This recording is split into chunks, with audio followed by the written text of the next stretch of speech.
Hey guys, it's Travis again, coming at you with a new tag. This one's titled Clean Slate. I first saw it from the channel Catalyst Reads. My inspiration for making this one was because I took a good time off, not by choice. If you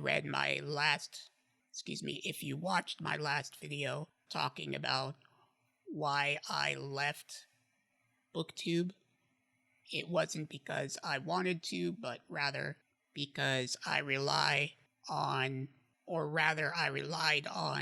having caregivers to set up the camera, set up lighting. But as of recently, I've been able to kind of build up some hardware that I could use myself, start recordings myself. I'm in the process of getting a camera. So the inspiration for me doing this video was because this is kind of a clean slate for me. 2018 is going to be a new year. Lots of things have changed. And so I kind of wanted to do a video that marked that occasion. So without further ado, here we go.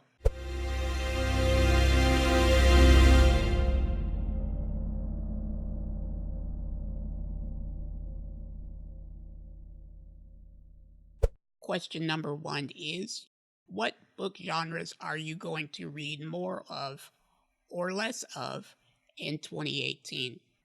Interestingly, I find myself reading a lot of RPG style books that have to do with the future of multiplayer, massively online games, things that delve into the future of virtual reality and how society will react to that sort of thing. Will we make it a full-fledged part of society and our experience in day-to-day life, or will it just be a fad left to the entertainment industry? My goal, however, is to force myself into reading more memoirs and autobiographies so that I can get a greater grasp of other people and what led to their success. I would like to learn from other people's experiences, and the only way I'm going to be able to do that is to read up on other people's lives. Question number 2 is, are there any books that you have recently read that have challenged your own philosophies and beliefs? I would have to say no if we're talking anything outside the realm of Christianity. If we're talking inside Christianity, I would say yes. I read something recently by Dr. Michael Heiser called The Unseen Realm, in which it really changed how I viewed the Bible. Most of our natural inclination is to read the Bible through our modern filter and think that the authors were trying to speak to a future people, whereas this book kind of sought to change how I read and interpret, and really interpret was the wrong word. This was also a word that the book tried to remove from my vocabulary. It sought to have me view the Bible as more of a mosaic of different categories and topics and subjects, and to create a sort of mosaic out of these different imageries. That the Bible was written by a specific group of people to a specific group of people, and that we need to kind of morph our understanding into their mindset rather than trying to force their mindset into our own modern social understanding. There is an inherent amount of skepticism of the spiritual world in today's society, and even within the Christian church, though we will defend the virgin birth to our dying breath, when we think of other miracles and stuff, we kind of even have a slight bit of hesitation in believing such things. And so I found this book what did really well in kind of helping me understand some of the more difficult passages. I know some of you may not be interested in that type of material. I also know some of you might be turned off by that sort of subject. That is the type of material that I read in my free time because I am very spiritually minded and like to expand my knowledge in that area from time to time. Question number 3 is, who would you recommend for a newbie to watch? I would say anyone and everyone. I consider myself a newbie as well right now. I mean, I think the last I checked, I have a little bit over 36 subscribers. While I started back in May, there was a huge gap that I was not participating in Booktube. So really, this is why I call this video the Clean Slate tag. Or rather, this is why I participated in the Clean Slate tag. So there are lots and lots of booktubers that I am getting to know. There are a lot of big name booktubers that I'm watching and others that I'm not watching.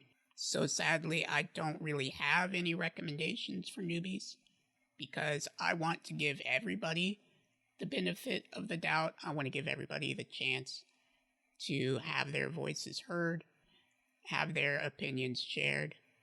I would recommend not just sticking with what's popular out there. I would recommend kind of going outside your realm of comfort. Obviously, you want to find other booktubers with your interests, but you also want to find booktubers that kind of give you a glimpse into genres you might not have been otherwise interested in. Like for me, I'm going to try and find other male booktubers that are interested in sci-fi because there is a slight lack of male booktubers within the community. But I'm also going to try and find female booktubers that I find entertaining to watch and ones that will kind of share their insights into maybe some of the YA books that I might not otherwise have been interested in. Question number 4 is, do you have a reading book bucket list? Should I? I mean, I've tried to keep up with the whole TBR thing. I've tried to make a list of books that I found interesting and that I wanted to read. But it turns out every time I kind of made a list of books that I wanted to read, I ended up trying to pick them up later on and just found I wasn't interested in them anymore. Really, I'm the type of reader that just reads whatever is interesting to me at the time, and not really the type of person to create a prior list and then pick it up and read it as I get to it. I mean, I started reading the first book of the Halo series and still have yet to finish it, let alone get to the 12-odd other books that are in the series. So I would have to say, no, I don't have a bucket list, nor do I really want to create one. That just kind of implies having something I need to do before I die, and I would really rather not kind of create that sort of thought in my mentality and in my everyday behavior. That's just something I have to think about too much anyway. So I'd rather not include that in my reading. Question number 5 is, what is it about Booktube that has surprised you the most? I would have to say the sheer acceptance of the community at large. I've had people say that they've been following me for a long time now, just waiting and expecting for me to release more content. And that has just really surprised me. It's not something I was expecting. In large part, I struggle with my voice. I struggle with how it appears to be disabled in the eyes of the public. I know I am not a very big power figure. I know I am not a power figure in the public's eyes, but I constantly think back to that president that had polio and he had to hide it every single day and fake not being in a wheelchair just so that the public wouldn't turn their back on him. I know that's something I would never really have to do. We are far more accepting now of people with disabilities than we were even, say, 20 years ago. It is still something that is awkward for people, especially if I am wanting to turn this into a profitable business, start monetizing my channel. As tough it is for some people to hear and believe, it is really difficult for people with disabilities to kind of make it mainstream. But that is the surprising thing of Booktube. It has just accepted me and my opinions and my experiences from the start, and has in large part sought out, my videos. Question number 6. What are some of your goals? Doesn't have to be related to Booktube. Like I mentioned in the previous question, it is my hopes to kind of monetize my channel after a while, though this is still just kind of a intrigue for me. It's something that I do because I love reading books, so I might as well make videos about them, share my opinions, interact with other people in the community. For the most part, that is a major goal of mine, is to try to find some stable form of income. I've actually been kind of unconsciously following the mantra of passive income, where I have several forms of income, however small, coming from several different sources, either t-shirts or logo design, and hopefully one day this YouTube. Hopefully those sources of income will become large enough to where I can then bring up other people who are struggling to make a living and struggling to get started, and help them get started. I would also like to build some sort of notoriety within the awareness community and the MPS community, that is the name of my disease, and help spread awareness of it. There are not very many of us that make it to adulthood. I think I am one of maybe 20 out of 2,000 that are born yearly. And so, yeah, it's one of my goals for the next year and future years to try to find some way of helping out and being a part of that community as well. Question number 7. If you could meet, dead or alive, any artist, writer, or musician, who would it be?